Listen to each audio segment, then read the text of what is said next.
Igbos in River State are full-blooded Igbos, and this is the end of identity crisis and the politics of convenience regarding the identity of the Igbos population in River State. As the Ohanaeze Ndi Igbo crisis deepens, as Ozobo communities announces new President General and NEC members, other NEC members has been appointed in the course of this crisis. It is quite unfortunate that the arguments and the confusion engulfing the Ohanaeze, where you have parallel bodies setting up their own president and conducting their own elections, you might want to ask what exactly is happening. It borders on the conspiracy of division, of weakening the entire Eastern identity of population in order to control their political relevance. This is being orchestrated and sponsored by certain powers in the north and the west with the intention of reducing the influence, the political influence of the eastern region. You know, there have been arguments about the identity of the Igbos in the port, in the Delta State and all that. It was deliberately sponsored, engineered by certain vested interests to weaken and dampen and cover up the political strength the eastern region can wield. Today, such identity crisis has come to an end. It's been established that Igbos are the owners of the River State. They have the majority.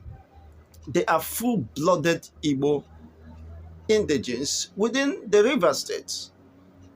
And that has settled that issue of identity crisis.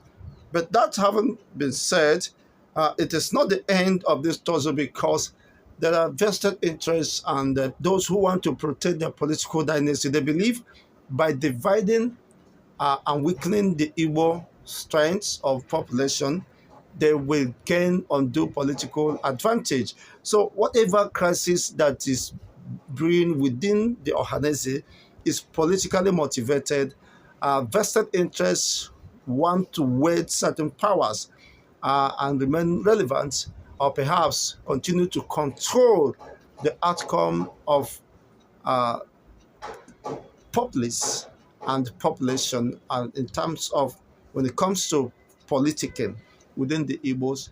They have been sponsored by certain vested interests, but that is not to say that Ohanaeze over the decades have been able to project the Igbo or protect the Igbo interests. Ohanaeze Ndi Igbo has never projected the overall interests of an average Igbo man.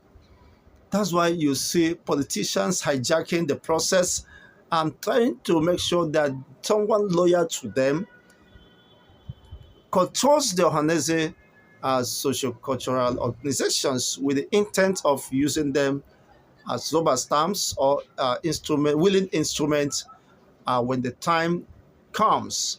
So there have not been any serious revolution or serious movement by Ohanaeze to protect and stand by the collective interests of the Igbos. So whatever crisis is brewing is quite immaterial as far as an average Igbo man is concerned, who understood that over the decades, Ohanaeze has not protected the interests of an average Igbo man.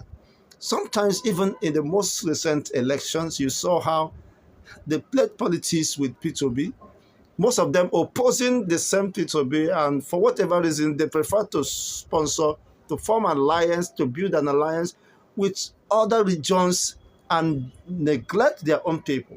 So what's importance is that to discuss about Ohanaeze crisis.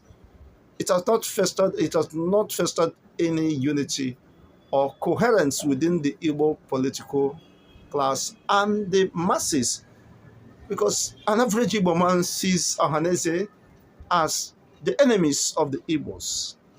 But they have not protected. Look at Mazi Kanu issue and all that.